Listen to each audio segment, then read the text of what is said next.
Ahora sí, estamos grabando. Bien, la idea, mientras se sigue conectando la gente, la dinámica que vamos a hacer hoy es, eh, subimos 2 videos que incluyen lo que sería toda la unidad 1, que en general, como les comentaba en el video, suelen ser casi 4 clases, 3 clases y media más o menos. O sea, está bastante condensado en esos videos y la idea de hoy es que tengamos espacio para dudas eh, y para que ustedes vean algunas preguntas, que de hecho son todas preguntas textuales del primer parcial del año pasado, copiadas tal cual se usaron para el primer parcial. Como ustedes sugirieron la otra vez, como ven los escuchamos, las preguntas estuvieron disponibles para que ustedes las vieran y pudieran, algunos de ustedes seguramente las vieron y pudieron pensar en ellas, otros capaz que no pudieron hacerlo, pero van a tener ocasión de hacerlo hoy. La dinámica que quiero hacer en esta hora es dividir esas 11 preguntas en 3 grupos y vamos a hacer grupos de subgrupos de este grupo grande para que ustedes trabajen como probamos la otra vez, en lo que serían las salas más pequeñas, digamos, que ustedes puedan trabajar en esos grupos, que más o menos conversen entre ustedes. Ahí pueden usar el chat o pueden usar el audio y video también. Eso, lo que usen queda dentro del grupo, no pasa, digamos, al video ni pasa a la sala general. O sea, el video solamente registra lo que está en la sala general. Así que bueno, tienen libertad para ver, intercambiar entre ustedes. Dejamos unos minutos y volvemos y vemos esas preguntas y después volvemos a las salas con el mismo grupo. ¿Tá? Vamos a hacer eso 3 veces para cada uno de esos grupos de preguntas.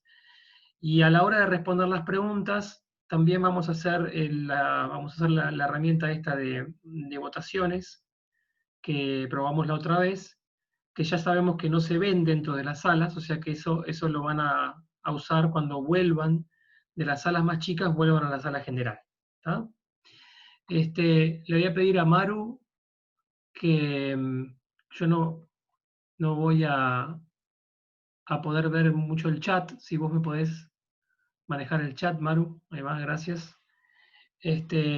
Recuerden que dentro de las salas pequeñas nos pueden llamar a nosotros, donde dice pedir ayuda, y ahí nosotros podemos ir a consultar algunas dudas que puedan tener. A consultar, no, perdón, a responder algunas dudas que puedan tener. Bien, ¿alguna pregunta antes de arrancar? Pueden usar el audio, pueden usar el chat.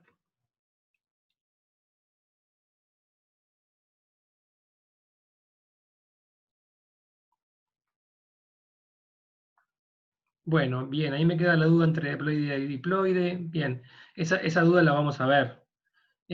Más que nada, si quieren, lo que podemos hacer ahora es más que nada si tienen dudas sobre la dinámica a usar, ¿no? Porque después los contenidos creo que vamos a tener ocasión para ver esas dudas. Bueno, vamos a arrancar entonces. Tenemos por el momento 72, 71 participantes. Andrés, tiene levantada la mano Paula Pereira. Ah, sí, Paula.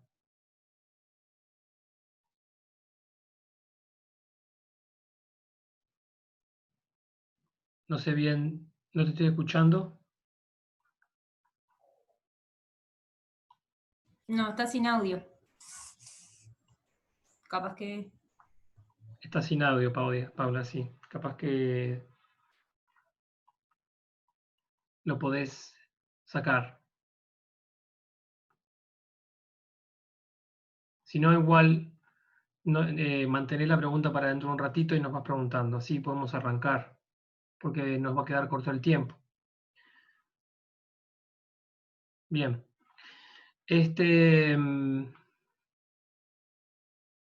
Paula, no hablando al micrófono.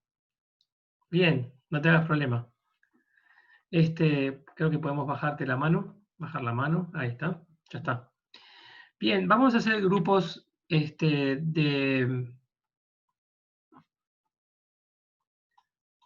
vamos a armar 10 grupos van a ser automáticamente distribuidos. Por ahora ustedes no están viendo nada, pero yo veo los grupos. Los que están como anfitriones, Maru, Vero y Lautaro van a quedar al azar en un grupo, pero pueden salir en cualquier momento. ¿Tá? Bien, yo voy a tratar de usar el chat que me debería conectar con todos los grupos, pero nos damos cuenta de que a veces no anda. Así que cualquier cosa me dicen, ¿sí? Bueno, entonces, lo primero que voy a hacer antes de llevarlos a los grupos es compartir la pantalla donde tenemos las preguntas.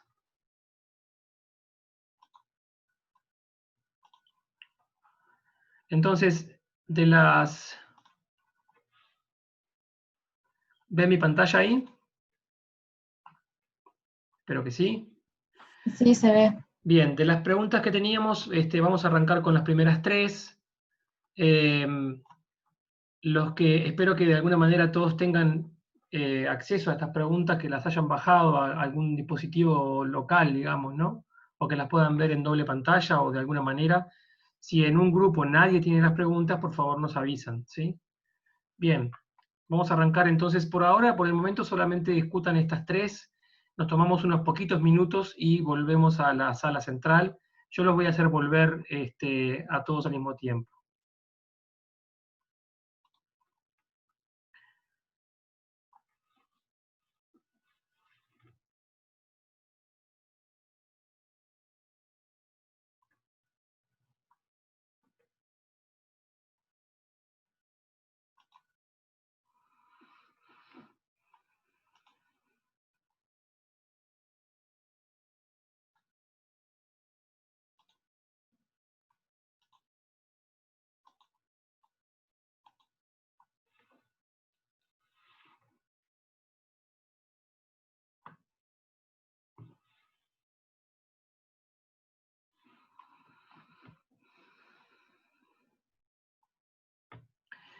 Para los que estén, bueno, para los que estén usando el video, me queda claro que es un poco extraño porque ustedes no ven lo que pasa dentro de los grupos y tampoco van a ver las votaciones, pero entonces lo que les propongo es que mientras estemos trabajando dentro de los grupos, en la clase, digamos, en vivo, que ustedes en el marco del video lo que pueden hacer es tomarse este tiempo para ir viendo las respuestas y de alguna manera seguir la dinámica de esa manera.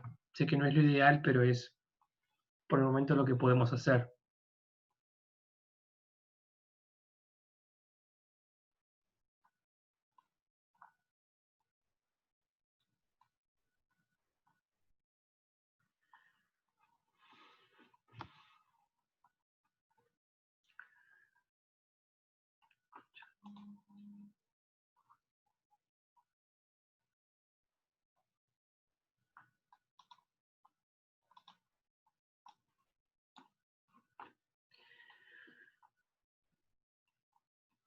Bien, acá tenemos a Romina, que no pudo entrar a ningún grupo, Romina, y a Victoria también.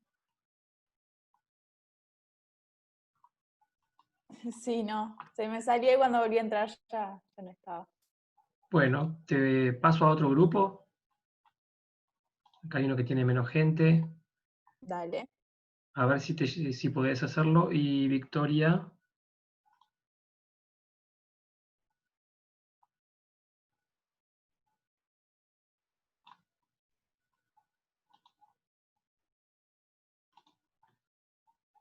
Prueben de vuelta. Si no logran entrar, simplemente, bueno, vayan pensando un poco las respuestas y tratamos de solucionarlo en la segunda instancia que formemos los grupos, ¿sí?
¿En la sala de ustedes alguien habló? Porque en la mía no sé si es que yo no escuché o no habló nadie.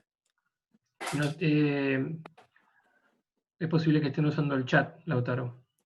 Ah, bien, porque no pude acceder al chat. Está, capaz que sí. Mm. Bien. Me parece que el tiempo más o menos está bien para esas primeras 3 preguntas, ¿no? Chicos, ¿parece?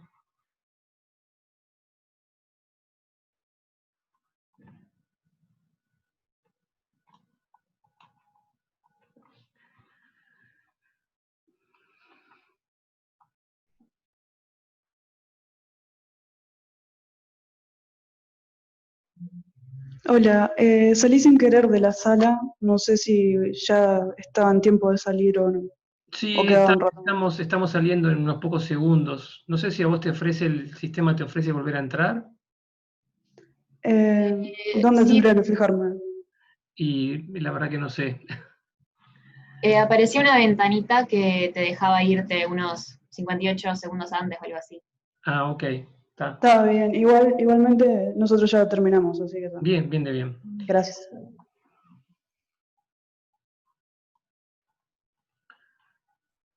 Sí, en el grupo que yo estaba también terminamos. Bueno, bárbaro. Ahora de a poco van a estar volviendo, ya están volviendo muchos. Ahí va, volvieron. Entonces ahora lo que van a encontrar es una, un formato de encuesta con las 3 preguntas.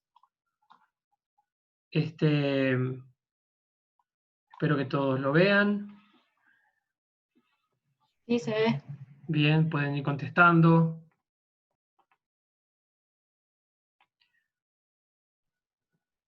Me gustaría saber si ustedes ven lo que la gente está contestando o solamente ven las preguntas en forma estática. Solo vemos las Solo las preguntas. preguntas. Bien. O sea que no hay un efecto de encuesta, digamos. Sí, vos tenés que compartir los resultados cuando ya hayan todos votado y ahí vemos todos. Ahí va. Tenemos tremenda experiencia en Zoom. Esta generación es la generación del Zoom.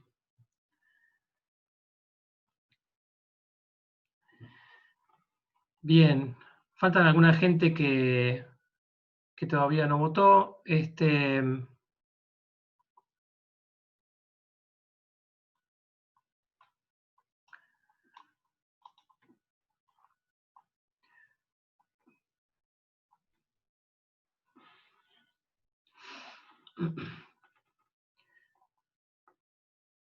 Bien, bueno, vamos a seguir adelante porque si no nos va a dar el tiempo. Igual este formato de encuesta no tiene, es anónimo y en realidad es para nosotros ver un poco qué es lo que ustedes responden y por dónde pueden venir los problemas de errores.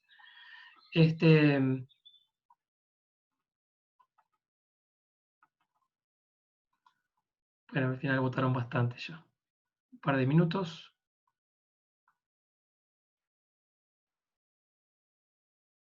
Bien. Bueno, aquí tienen los resultados, espero que los puedan ver. Y vamos a ver un poco, volver al PowerPoint. Ahí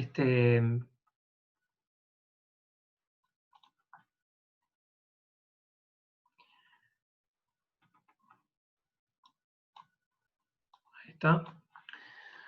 Bien, si ustedes volvemos al PowerPoint, entonces, la primera pregunta, las primeras 3 preguntas en realidad tienen que ver con la primera clase, en particular con el ciclo celular mitótico y con la mitosis y el ciclo celular en general. En el caso de la primera pregunta,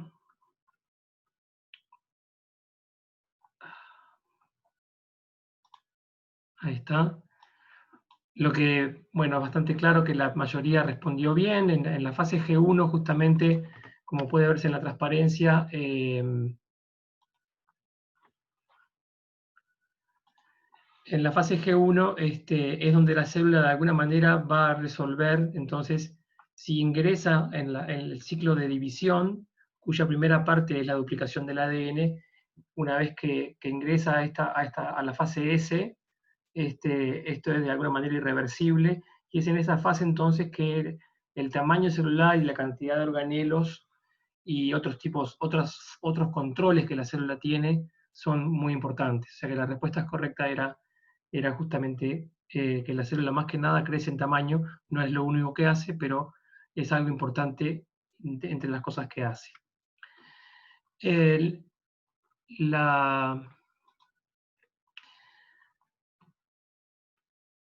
Podemos ir viendo algunas dudas que puedan tener después sobre estas respuestas alternativas, pero como la mayoría lo respondió bien,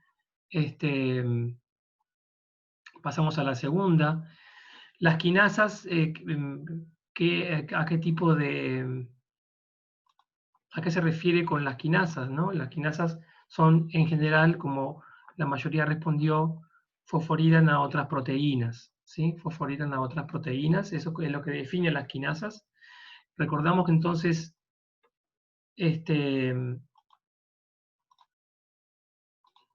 ahí.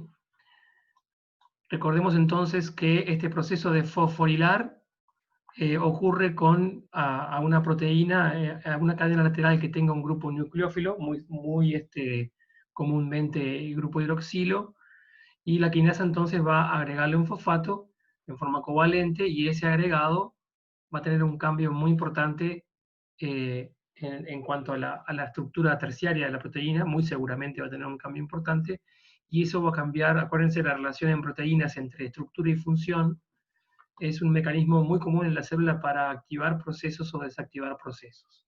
Y eso es lo que entonces define la quinasa.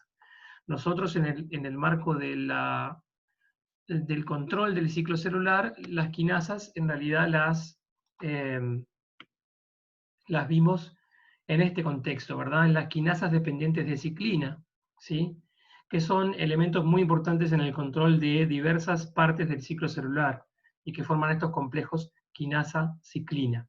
Por eso se dice que son dependientes de ciclina, porque precisan estar formando un complejo con otras proteínas, que son las ciclinas, para que las quinasas estas realmente estén activas y fosforilen otras proteínas. ¿Ah?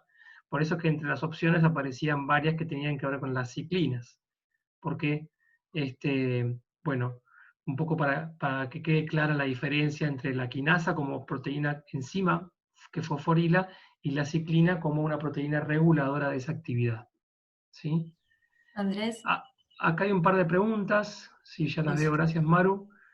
El activador de la ciclina. Bueno, la ciclina lo que hace es que justamente tiene ciclos en cuanto a que es una proteína que se degrada, acá aparece en la transparencia, se degrada y se vuelve a formar en diferentes etapas del ciclo y aumenta su concentración.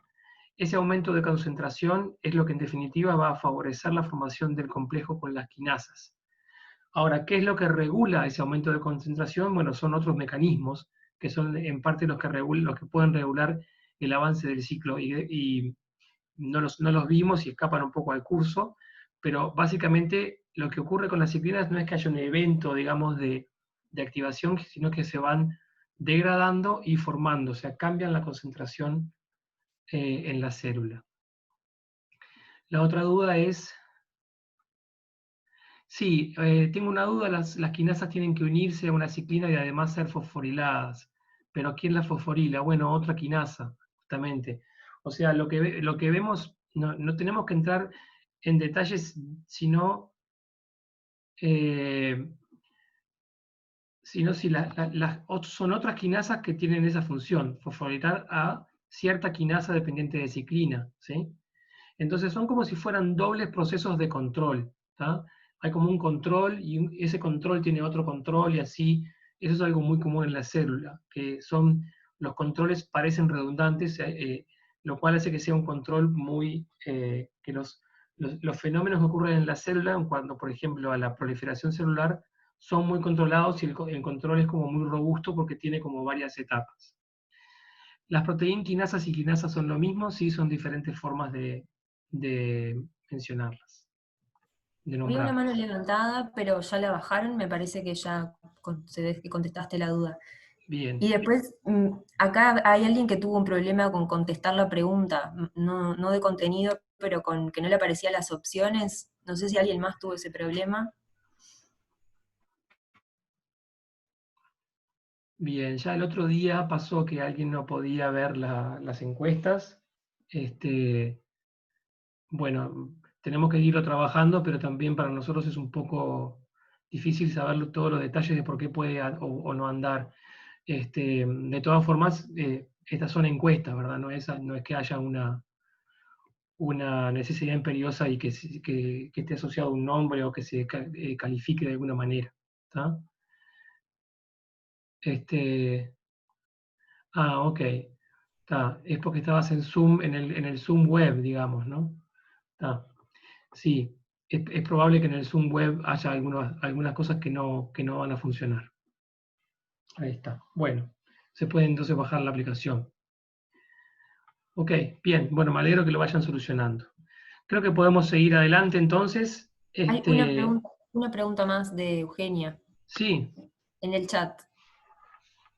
Entonces la ciclina se une a la quinasa y ahí otra quinasa fosforila el complejo para dejarlo activo. exactamente. Sí, sí. Se forma el complejo ciclina-quinasa, pero aún no es del todo activo y para eso tiene que ser fosforilado. Ahí está. La respuesta correcta entonces era la de que fosforilan otras proteínas. Y si alguno se pregunta, bueno, las otras opciones, bueno, la de fosforilación de otras proteínas es el mecanismo inverso, que lo hacen las fosfatasas, que activan a las ciclinas. Bueno, es justamente al revés, las quinasas son las que son activadas por ciclinas. Y acá es simplemente otras proteínas que son importantes en la división celular y que hablamos que son las proteínas motoras, pero bueno, juegan un rol distinto al de las quinasas. ¿No? Bien.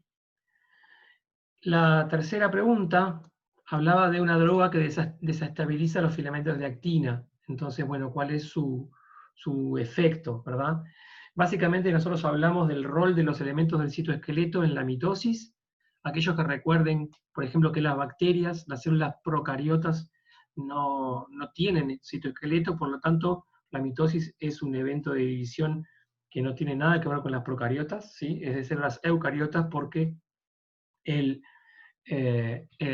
citoesqueleto juega un rol fundamental. El rol más importante lo juega la tubulina, ¿verdad? Los microtúbulos que se forman de polimerización de tubulina, ¿tá? O sea que no es la actina, pero la actina juega un rol importante en otra parte, que lo vimos en las transparencias, que es justamente en el final. Luego de la división del núcleo, la división del citoplasma ocurre por una estrangulación del citoplasma a través de filamentos de actina, algo que tiene bastante como que ver con el funcionamiento de nuestros músculos, actina y miosina. Entonces, si hay algún tipo de droga que inhibe entonces la acción de los filamentos de actina, va a inhibir la formación de ese anillo contráctil, por lo tanto, lo que va a ocurrir es que va a verse afectada la división del citoplasma. ¿tá? Nuevamente, las otras opciones no son ninguna disparatada, pero tienen que ver con otras partes del proceso de división. Bien, también acá, bueno, fue un poco más repartida la respuesta, pero la mayoría igual contestó la respuesta correcta, que era la división del citoplasma. Muy bien. Una pregunta. Sí. Los medicamentos de tipo rotaviruses y eso funcionan sobre la actina o sobre, ¿cómo se llama?, sobre los otros filamentos, sobre los microtúbulos. No, en realidad no soy el más calificado para responder esto, pero tengo entendido que los medicamentos de tipo antirretrovirales tienen acciones a otro nivel, no a nivel de la división celular, sino a niveles de procesos más específicos de la acción de los retrovirus, ¿no? Pero se me escapa un poco lo que yo sé de eso. Okay. Pero no, te diría que no. Las drogas que tienen que ver con las drogas que tienen que ver con la mitosis, con diferentes fenómenos de la mitosis, son drogas más bien enfocadas hacia antitumorales, ¿no? No hacia antivirales. Porque justamente Los tumores básicamente implican de alguna manera, en forma muy general y que capaz de media grosera, implican una división celular sin control. Entonces, la parte de las drogas hacia ese lado tienen que ver con intentar inhibir esa división sin control. Pero yo diría que la parte de virales no. Por acá me preguntan la formación. No, el uso mitótico tiene que ver con otro elemento del citoesqueleto que es la tubulina. Y la respuesta de por qué es la A es porque justamente la división del citoplasma es la que depende del anillo contráctil que se está formado por filamentos de actina. Y la actina no tiene otra participación en otras partes de la división celular. Acá alguien contestó, muchas gracias. Eso está bueno, conténtense entre ustedes, está bueno que lo hagan tanto acá como en el chat del aula virtual del curso. Muy bien. Arriba entonces, vamos ahora a...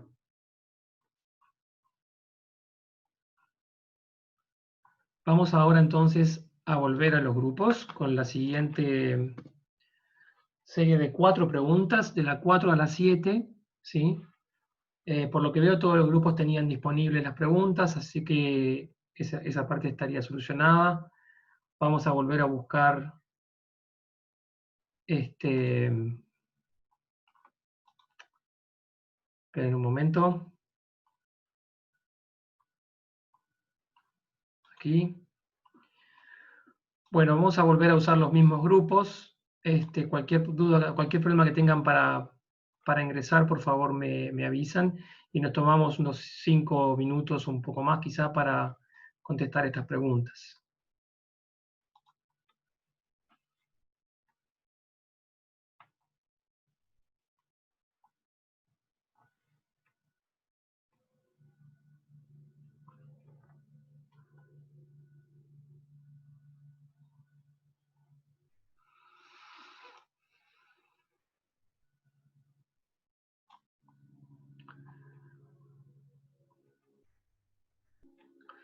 Tenemos acá algunos estudiantes que no están asignados a ningún grupo. Los voy a asignar yo. Van a estar recibiendo una invitación.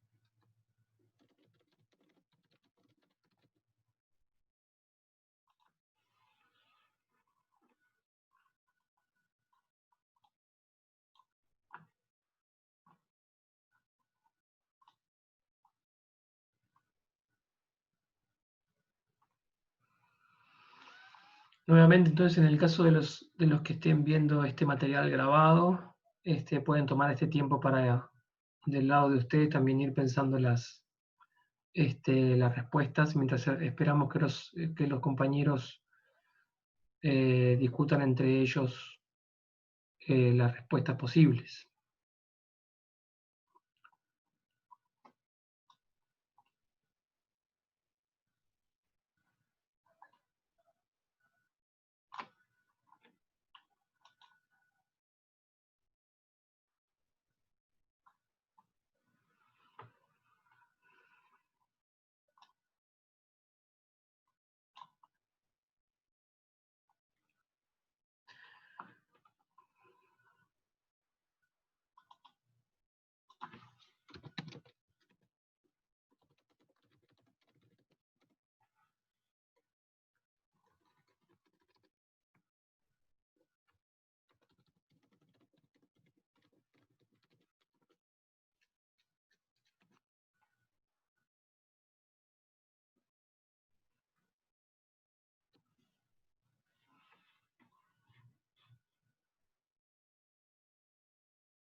Hola.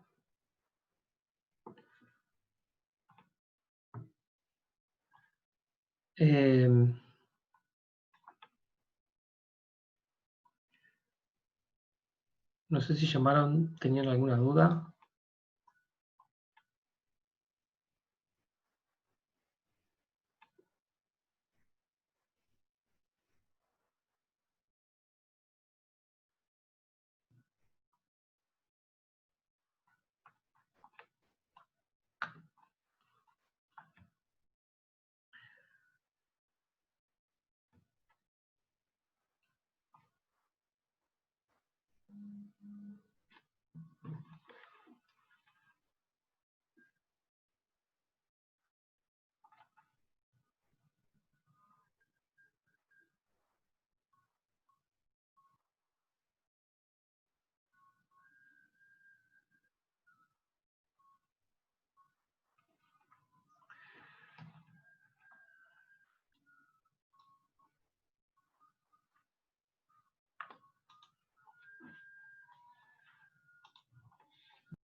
Bueno, vamos a empezar a volver.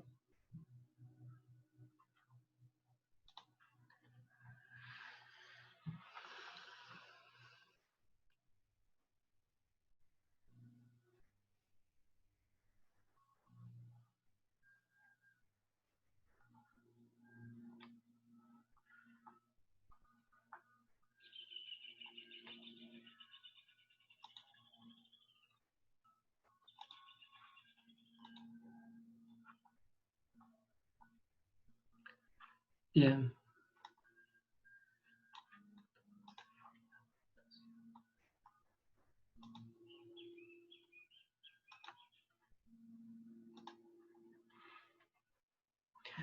Bueno, los que van volviendo deberían estar viendo ya las preguntas 4 a 7.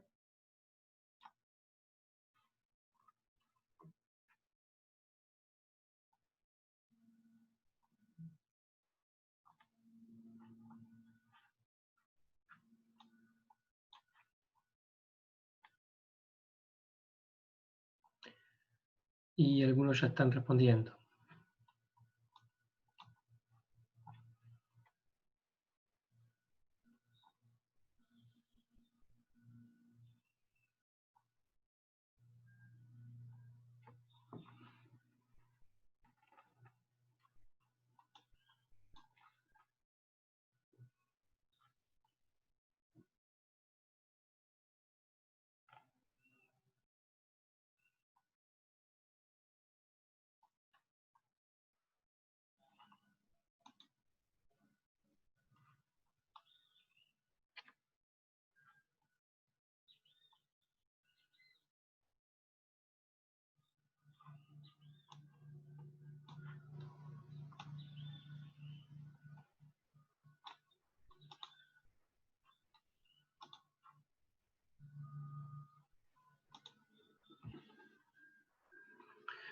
Bien.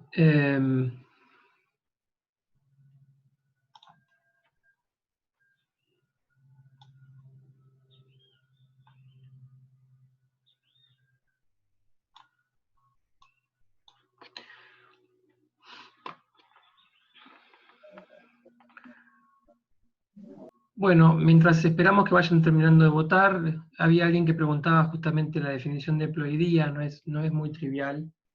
Es un concepto que se suele confundir bastante, en particular la ploidía y lo que se conoce como número n, o el número haploide de cromosomas. Intentemos entonces verlo ahora. Por lo que veo, igual la mayoría de la gente lo está contestando bien, pero igual vale la pena conversarlo. Seguimos con algunos que están votando.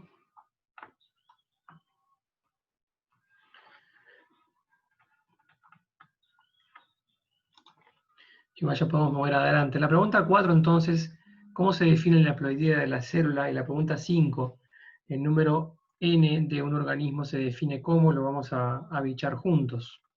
Ambas preguntas.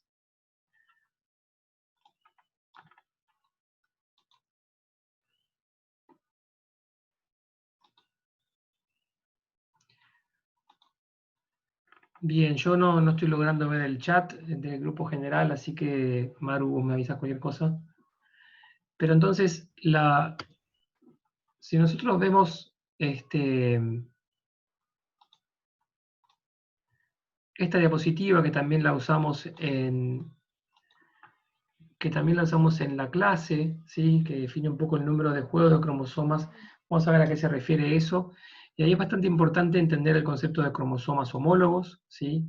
Que está muy vinculado a la haploidía. Entonces, la idea es que la información genética puede venir como en juegos, o sea, en nuestro caso, por ejemplo, que tenemos 23 cromosomas, eso sería el genoma, ¿sí? Pero cada una de nuestras células somáticas, todas excepto los gametos, tienen 2 juegos de cromosomas. Por eso tenemos entonces 23 pares de cromosomas homólogos. O sea que la información genética está como, de alguna manera, tenemos 2 copias de la información genética y heredamos cada una de esas copias de cada uno de nuestros padres. ¿Ah?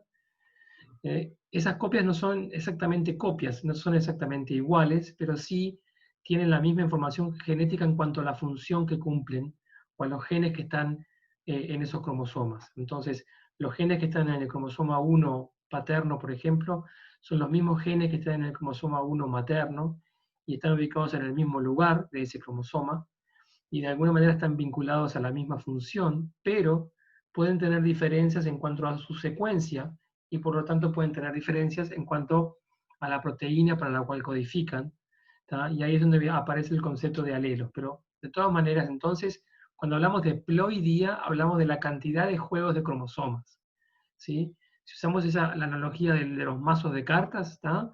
Nosotros tenemos un mazo de cartas que tiene todas las cartas, tiene del 1 al 12 de oro, de copa, de basto, de espada. Bueno, eso podría ser toda la información genética, pero yo puedo jugar un juego con 2 mazos de cartas, ¿no? Y de alguna manera ese 2 es la ploidía. Por eso hablamos de haploide, que es un juego solo, diploide, que es 2 juegos, eso es lo más común en animales, pero por ejemplo, es común en plantas tener tetraploides, o sea que cada célula tiene 4 juegos de cromosomas. ¿Ah? Eso es diferente entonces, o de alguna manera se vincula con el número n, pero es importante no confundirlo. ¿Bien? Acá dice entonces n igual 23. ¿tá? N es el número de cromosomas de cada juego. ¿tá? El número de cromosomas de cada juego. Por lo tanto, una célula diploide se denomina como 2n y tiene 46 cromosomas. ¿tá? Entonces, por eso es que a veces se dice n es el número de cromosomas de una célula haploide. ¿tá? Porque una célula haploide justamente tiene un único juego. ¿tá? Y eso se vincula con lo que viene ahora, que es justamente qué es lo que pasa en la meiosis, en donde hay una reducción de la haploidía. Yo estoy contestando la siguiente, pero si nosotros miramos la transparencia siguiente, lo que tenemos acá es que vieron que cada uno que tenía un par homólogo ahora tiene uno solo, ¿sí? Pero la información genética está completa, tenemos del 1 al 23, pero ya no tenemos 2 copias. Eso es justamente una célula haploide humana, que en nuestro caso justamente son los gametos, óvulo o espermatozoide. El N de una célula haploide humana y el N de una célula diploide humana es el mismo, es 23, pero la cantidad de cromosomas en una célula haploide es 23 y en una célula diploide, como la anterior, es 46. Ahí está la diferencia entonces entre ploidía y número n. Y el número n, entonces, muchas veces se denomina el número haploide de cromosomas. ¿Ah? Bien. O sea que la respuesta correcta es que la ploidía es el número de juegos de cromosomas que la célula posee, y que n es el número de cromosomas que posee cuando la célula es haploide. Muy bien, podemos pasar entonces a las preguntas siguientes, a ver si tenemos alguna duda antes. O sea que la haploidía en el caso del ser humano sería 2 pares. La ploidía en el caso del ser humano depende de qué células hables, ¿sí? Lo que ocurre con todas las células del ser humano es que n es igual a 23. Pero las células pueden ser diploides o haploides. Lo que pasa es que lo que llamamos células somáticas, que son la enorme mayoría de nuestras células, son diploides, o sea que son dos juegos. Las únicas que son haploides son los gametos. ¿Se entendió? Sí, gracias. Bien. ¿Alguna otra consulta?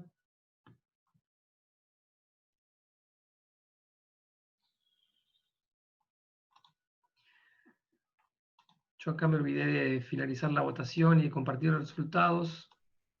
Ahora los deberían estar viendo. Entonces, Andrés, ahora hay una pregunta en el chat. Sí, el chat, yo la verdad que desde que ingresé a una sala me quedé como... El chat me quedó trancado en esa sala, entonces no puedo verla. No, venía todo tranqui, recién ahora hay una pregunta.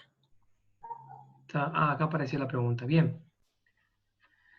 ¿Qué es lo que son solamente los óvulos y los espermatozoides? Bueno, son los gametos humanos, ¿tá? Y son las únicas células haploides del ser humano. Todas las demás células, las células que llamamos somáticas, son diploides. Entonces, óvulo y espermatozoide tienen un único juego de cromosoma. N igual 23, pero un único juego. ¿Quedó claro?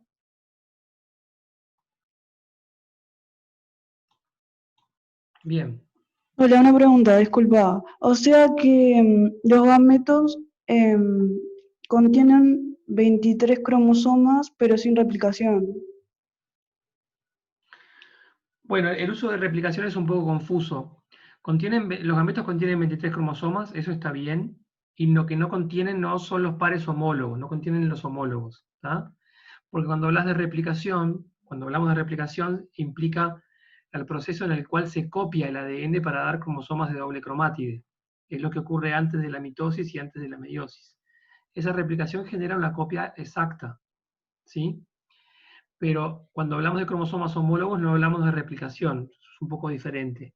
Los cromosomas homólogos están presentes en la célula diploide, ¿tá? Pero no están pegados entre sí o algo así, o sea, simplemente están en forma independiente en la célula. Pero lo que decís es cierto, los gametos tienen 23 cromosomas y no tienen pares homólogos, no está presente para cada cromosoma su homólogo.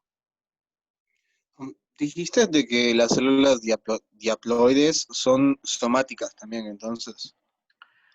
No, está bien la pregunta porque genera confusión. Cuando hablamos de las células somáticas del ser humano, básicamente son todas las células que forman nuestro cuerpo, excepto las células que van a dar la línea germinal, o sea, que van a dar los gametos, ¿tá? O sea, que somático y diploide no son sinónimos. Pero Okay. Todas nuestras células somáticas son diploides. Básicamente el uso de células, del término células somáticas, soma quiere decir cuerpo, ¿verdad? Son las células que forman nuestro cuerpo y son todas menos las que van a dar lugar a los gametos. Bien, vamos a seguir adelante, nos queda un poquito tiempo.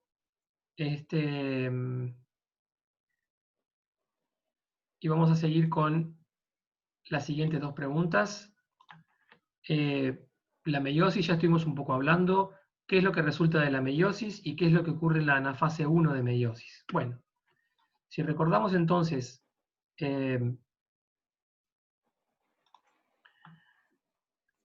si recordamos el esquema que usamos en la clase para hablar de la meiosis, la parte de acá arriba es la mitosis, ¿sí? O sea que no la miren ahora.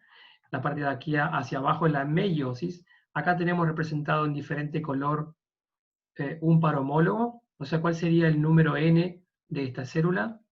Sería 1, ¿sí? Y es una célula diploide, ¿tá? Hay una replicación del ADN, y acá viene entonces el esquema que representa a la anafase, a la meiosis. En la anafase 1, y hablamos de anafase 1 porque la meiosis está formada por dos divisiones, meiosis 1, meiosis 2, la anafase 1, ¿sí? Lo que ocurre es la separación de los homólogos. Vieron que fue para un lado el azul, para un lado el rojo. Estos dos colores representan un par homólogo. ¿Ah? Esta es una diferencia importante respecto de la mitosis. ¿Ah? En la anafase 1 entonces se separan los homólogos. Y el resultado final de la meiosis cuando termina es que tenemos células haploides.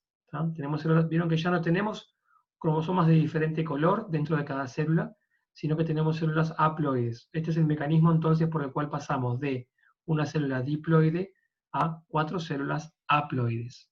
En nuestro caso, en nuestra especie, a los gametos.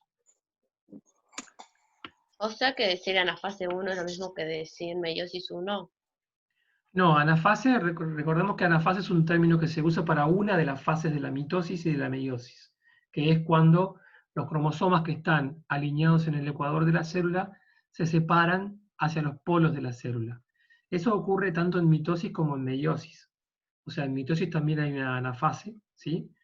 Y en meiosis también. Meiosis es toda la división, anafase es una de las partes de esa división, que es la parte en donde se separan los cromosomas que están alineados en el ecuador de la célula hacia los polos de la célula. La Entonces, meiosis 2 sería anafase 2. no, de vuelta, anafase 2 es una de las fases de la meiosis 2. ¿Tá? La meiosis es más abarcativa. Cada división tiene profase, metafase, anafase y telofase. ¿Verdad? Entonces, anafase viene a ser una de las partes de la meiosis. Anafase 2 es parte de la meiosis 2. ¿Sí? Entonces, no son lo mismo. Anafase es una de las fases de la división. Cuando hablamos de meiosis, hablamos de toda la división.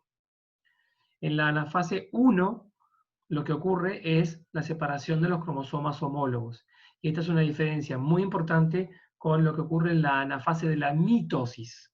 ¿Tá? Recordemos que la mitosis es la generación de copias y la meiosis es la generación de gametos. Entonces, en la mitosis, lo que separamos en la anafase son las cromátides hermanas. Y en la anafase 1 de meiosis se separan los cromosomas homólogos. Esa es una diferencia muy importante entonces entre ambos tipos de división. ¿Alguna otra duda?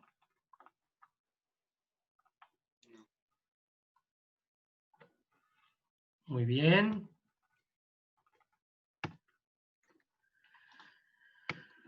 Entonces, antes quiero ver, porque no lo llegué a ver, cómo le fue con estas preguntas. Y veo que en general le fue bastante bien. En la última hubo un poco más de duda. Recuerden que si no nos da el tiempo de contestar todas las dudas ahora, que no nos va a dar, siempre está el foro para seguirlo discutiendo. Nos quedan 4 preguntas que vamos a ver, tomarnos unos minutos para verlas en los grupos, ¿sí? Aunque no nos queda mucho tiempo, hagamos el intento igual. ¿Sí? Así que vamos a hacer eso ahora.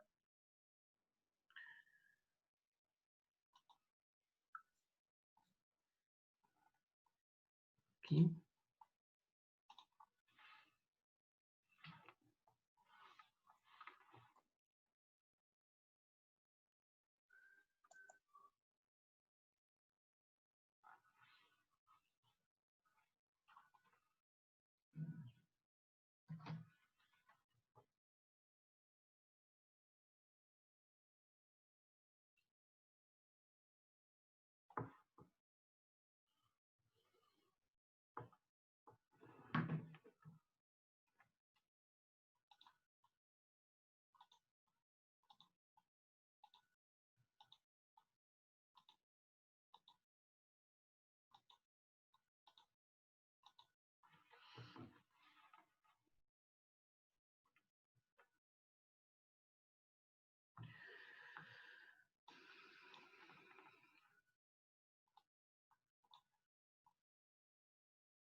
Bueno, ya estamos volviendo y veo que muchos ya están contestando. Vamos a esperar un minutito más para que sigan contestando.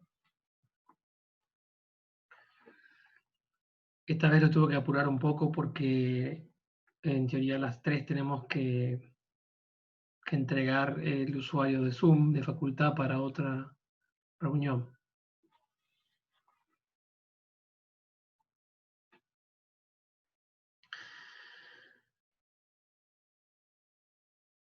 Bien. Una cosa que no sé si notaron es que para poder enviar la votación tienen que contestar todas las preguntas de esa votación, ¿verdad? Si no, no se los habilita.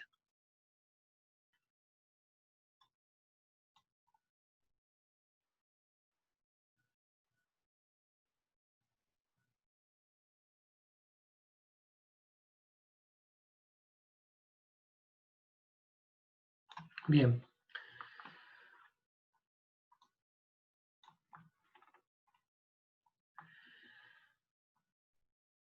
Vamos a empezar a ver entonces estas preguntas. La pregunta 8 es un concepto muy importante, que es entonces el concepto de alelos de un gen. Y acá entonces es donde quizás los ayude también para entender el concepto de homólogos, ¿sí? Si acá tenemos una representación de una molécula de ADN, recuerdan la doble hebra que vieron en ICB1. ¿Qué es lo que son los genes? Bueno, son regiones en una molécula de ADN que codifican para una cierta proteína. En general se asocia un gen codifica para una proteína. Como ya vieron en ICB1, no necesariamente son regiones todas contiguas, pueden tener en medio algunas regiones no codificantes, pero en definitiva, desde el punto de vista funcional, o sea, de la función, codifican para una proteína. Entonces, tenemos una secuencia de varios miles de genes en un cromosoma. Cada gen tiene su ubicación fija en el cromosoma, que es lo que se conoce como locus. Ahora, ¿qué es lo que son los alelos? Bueno, si vamos a la transparencia siguiente, que también está en el video, lo que podemos ver es que representamos en el cromosoma 1 materno y paterno, esto es un par homólogo, vieron que tienen los mismos genes, A, B, C, D y E, ¿tá? O sea que son cromosomas que de alguna manera codifican para la misma información, pero hay algunas diferencias, ¿verdad? El gen B lo representamos en forma distinta, el gen D lo representamos en forma distinta. Bueno, estos son los alelos, formas alternativas de un gen. Acá aparece entonces el concepto de cromosoma homólogo, estos son homólogos, de alelos, estos son alelos distintos, este es el mismo alelo, en el caso del gen C, ¿sí? Y entonces para cada gen vamos a decir, bueno, este individuo que tiene este cromosoma 1, este par de cromosomas 1, es homocigota para el gen A y heterocigota para el gen B. ¿Por qué es heterocigota para el gen B? Porque tiene alelos diferentes para el gen B. ¿Ah? Esa entonces es un poco la pregunta 8, formas alternativas de un gen. Y las demás, bueno, fueron cosas que fuimos hablando, por ejemplo, el concepto de locus, el producto de expresión de un gen, que es la proteína correspondiente, y el fenotipo dominante de un gen, que se refiere a algo que vamos a ver en la unidad que viene, que es la unidad de genética. Bien, recuerden que estas preguntas de parcial son preguntas que se le ponen a los estudiantes cuando ya vieron las primeras 3 unidades, o sea que ya vieron la primera mitad del curso. Las siguientes preguntas tienen que ver con más o menos ver de nuevo el concepto de ploidía. Vamos a ver que usamos las mismas transparencias, o sea, acá les habla un poco de, bueno, de cuántos cromosomas hay en el ser humano, eso, algo que ustedes en este momento ya lo tienen claro, pero en el contexto de un parcial a veces ponemos información que decimos, bueno, no queremos que sea un ejercicio de memoria, sino que hay cosas que queremos dar como información previa y preguntarles sobre esa información. Entonces, si nuevamente vemos esta diapositiva con una célula diploide humana, 23 pares homólogos, ¿sí? Y con el producto de meiosis, que es una célula haploide, ¿ah? Con esto entonces podemos contestar las primeras preguntas. Ahora, vieron que en la primera que vemos acá, el cromosoma que se llama el par de cromosomas sexuales, es XX, o sea que esto es este es el cariotipo de una mujer. XX entonces es un par homólogo realmente, tiene los mismos genes que pueden tener o no diferentes alelos como cualquiera de los otros pares homólogos. En el caso entonces de los óvulos, que es el gameto femenino, todos los óvulos van a contener necesariamente un cromosoma X. En cambio, en el caso de un espermatozoide, que es el gameto masculino, además de heredar los 22 autosomas, ¿sí? Una copia de cada uno, cada espermatozoide va a heredar o un cromosoma X o un cromosoma Y. ¿Ah? Entonces acá las preguntas, volviendo a las preguntas, ¿cuántos pares homólogos hay en una célula somática de mujer? 23 pares homólogos, ¿verdad? 23 pares homólogos. El número de cromosomas sería 46, pero el número de pares homólogos son 23. Una célula somática de vuelta son las células que forman el cuerpo en general, diferente de la línea germinal o de los gametos. ¿Cuántos autosomas hay en el óvulo? Acá está el concepto de autosomas, que son todos los cromosomas que no forman parte de que no son los cromosomas sexuales. Los cromosomas sexuales de alguna manera se definen como los cromosomas que son distintos en macho y hembra de cualquier especie. Los demás, los autosomas, no son distintos en macho y hembra, ¿no? Entonces, en el caso de la célula humana, n igual 23, 22 son autosomas y 1 es un cromosoma sexual. En un óvulo, entonces, que es haploide, va a haber 22 autosomas. Y en el caso de los cromosomas sexuales en un espermatozoide, bueno, como la mayoría contestó, va a ser un cromosoma sexual. Ahora, es común que se confundan, si les preguntan cuántos cromosomas en total tiene un espermatozoide, bueno, tiene 23, es decir, tiene un cromosoma sexual y 22 autosomas. Cada gameto entonces tiene toda la información genética, pero tiene un único juego de esa información. ¿Tá? ¿Alguna pregunta? Por acá veo una, en un espermatozoide hay un cromosoma sexual, pero en una célula diploide son 2 cromosomas sexuales, exactamente. En el caso del sexo homogamético, en nuestra especie, la mujer, esos 2 cromosomas sexuales son un par homólogo, XX.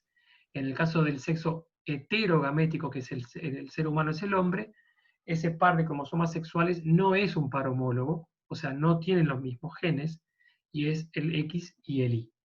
¿No? O sea que XX tienen los mismos genes, es un par homólogo, XY no tienen los mismos genes. Una pregunta, o sea, pero en el hombre hay de los dos tipos, o sea, hay XX y XY, ¿no? Ah, no XXXY, hay en el hombre hay XY, hay un X y un Y nada más.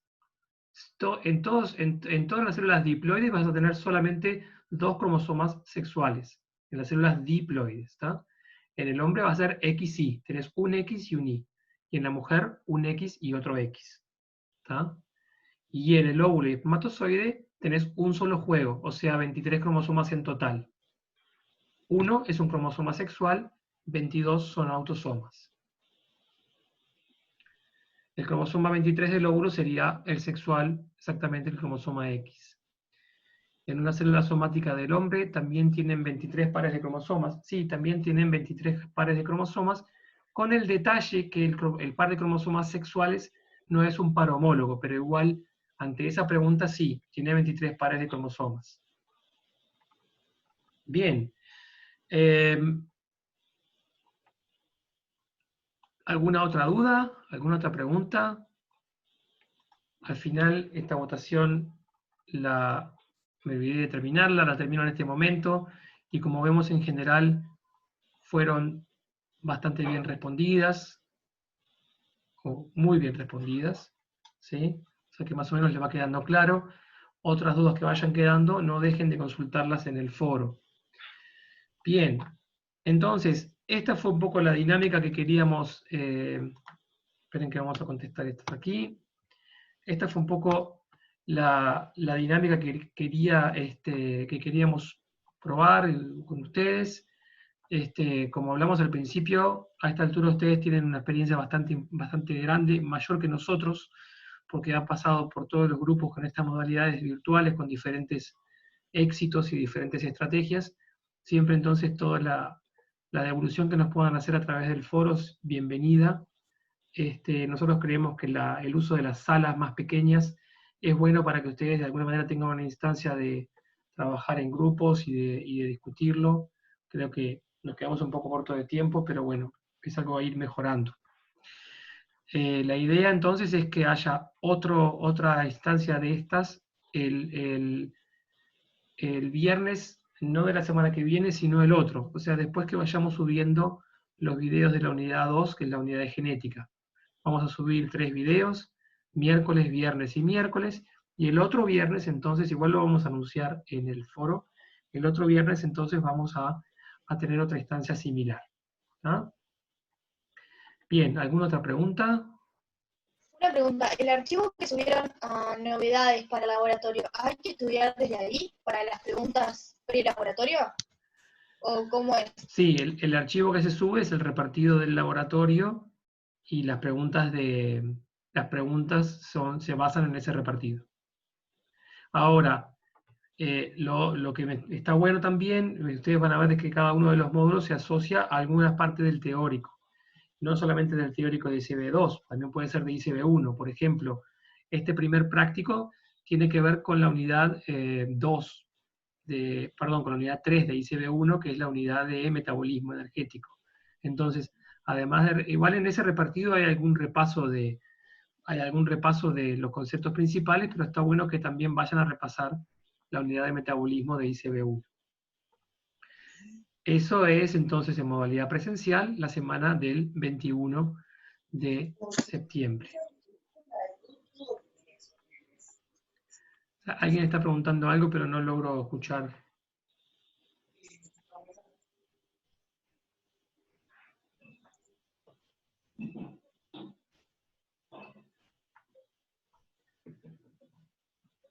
Bien, bueno, vamos a ir entonces cerrando la clase. Muchísimas gracias, que tengan buen fin de semana y nos consultan por el foro cualquier cosa. Chau, chau. Chao, hasta luego. Chao, gracias. Gracias. Gracias. Gracias, hasta luego.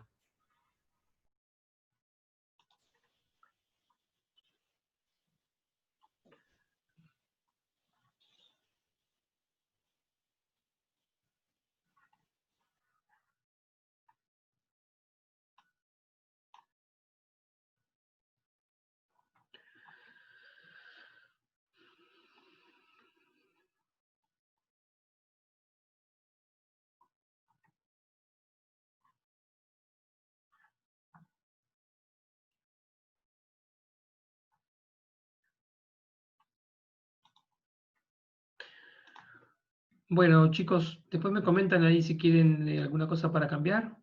Lo vamos viendo.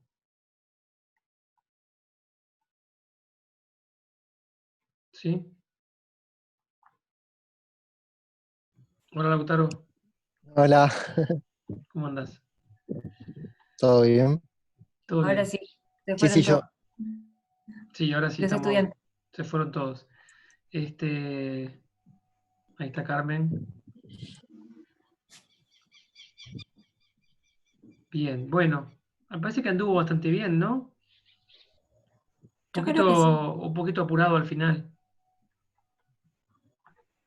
Sí, un poco corto de tiempo capaz, ¿no? Sí, sí, Pero era estuviste alguna. bien con la cantidad de preguntas. Me parece que las Mm, primeras se estiraron un poco, pero si se hubiera distribuido eso mejor, daba bien. Ah, sí, sí, no me queda claro cuánto tiempo dar para la discusión. Tampoco me queda claro si realmente discuten o no, la verdad. Sí, a mí me pasó en mi grupo, no discutieron por lo menos, pero Ajá. Maru dijo que en el de ella sí. En el que yo entré, 2 veces entré,